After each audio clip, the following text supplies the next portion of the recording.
Hello and welcome. This is Fortreal TV, and today we are going to be sharing with you three supposed entities you should never ever buy properties from. Three supposed entities you should never ever buy properties from. And there's a reason for that. Of course, I'm going to explain everything about 1, 2, and 3. So please stay in touch. My name is Rei Ltd. I'm a real estate entrepreneur as well as a property lawyer here in Nigeria. Alright, so number 1, an unregistered entity. An unregistered business. If someone wants to sell a property to you and they are claiming that they are a company, it's important that you check them out online. You can go to CSC portal, simply click on public search, click their name or type their name into the area where you can type out their names, and thereafter search for it. If it's a registered business or company, then the name will show, right? So ensure that before anyone sells any property to you in the name of the company as a company, then it's very important that you have to check to be sure that that business is registered. The reason you shouldn't buy from such entities is because first, they are not a legally recognized entity. So they do not have the right and competence to transfer title to you because they are not an entity in themselves. So it's important that you pay attention to this. Pay attention. And then, of course, another strategy to be able to know whether the company is registered or not is if it has a corporate account. So then at that point, you also have to insist that they send you the company account number. And so the company account number has to reflect or be the same with the name, the registered business. So for instance, Fortreal Rei Ltd. You're doing a transaction with Fortreal Ltd.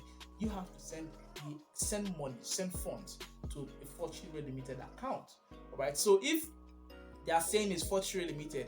At the point of doing the transaction with them, they are sending Rei Ltd. as a name, then something is wrong, right? Because ordinarily the money should go through the company account.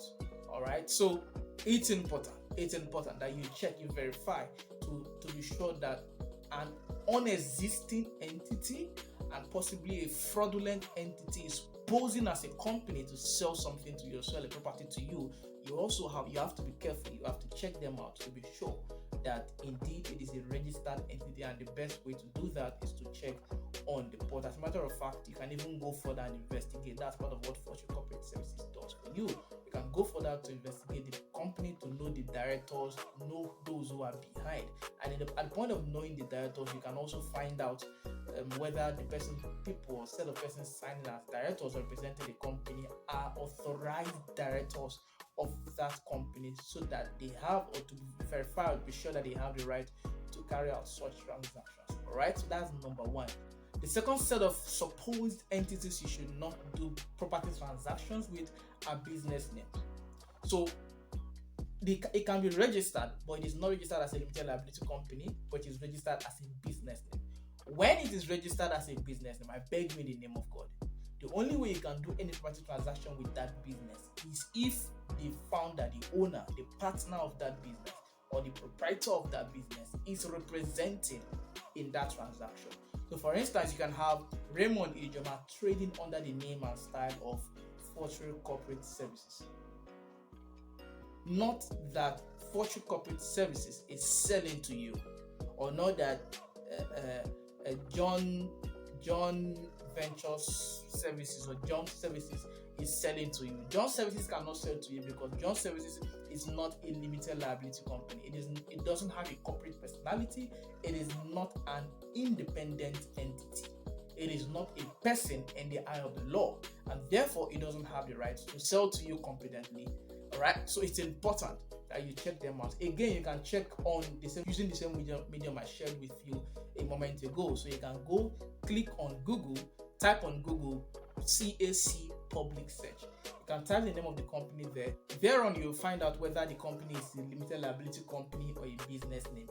If it's a limited liability company, you see RC number, and it has to end with a limited liability company for new companies. If for old companies, then it may not. But for recent company, it must have limited liability. It must have limited at the end of the name, right? But the most prominent for all of them, that whether old or new company, what you have there is for a business name, you have BN, business number. You have a number in front of it. While for limited liability, you have ROC. That's when you know that it's a limited liability company, and as such, they can do that. But for a business name, no, they cannot do that.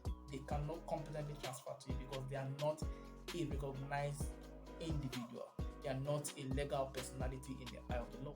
And the last set of individuals you should be careful when dealing with in terms of property transactions are churches. Generally under incorporated trustees, though they are supposed to be under incorporated trustees. So you have an association that wants to sell a property to you. If an association wants to sell a property to you, because I realize that most associations or some associations have this idea where they gather money, or a cooperative gathers money, buys the land and begins to sell. That cooperative, if it's registered solely as a cooperative, then it's not a legal personality. It doesn't have an entity status. It doesn't have a corporate personality status. So it cannot sell in the name of that in the supposed name that they are claiming, except it is registered with CAC under the incorporated trustee angle of CAC of the Corporate Affairs Commission. So the same goes for a church. If a church is no matter how anointed the church is or how massive the church is, if it is not registered with CAC, then it doesn't have the power, the legal capacity to transfer title or sell any property. So it's important that you are careful when dealing with any of these supposed entities, and a number of other smaller elements that go on around this kind of conversation I just had with you. So it's important that while you are dealing with any of these entities or any of the supposed entities, and even more, that you ensure that you carry a lawyer alongside. That can help you take care of all of the small details that you may not be aware of. And finally, this was brought to you by Fortreal Rei Ltd, basically the Fortreal TV, and this is our legal show. And on this show, we ensure that we teach you everything you need to know the legalities of property transactions in Nigeria, so that you are careful when you are buying. And of course, the ultimate goal of all of this is to ensure that your real estate investment, they are safe, they are smart, they are profitable, and they are sustainable. Again, my name is Raymond Dijoma, and I'm a real estate entrepreneur as well as a property lawyer here in Nigeria. Go to subscribe, stay in touch, turn on notification, and please stay with us because we are committed to you. If you have any need for any of our services across real estate investment, purchase of property, sale, and property development, reach out to the number shown right on your screen. Please enjoy the rest of your day. Bye-bye.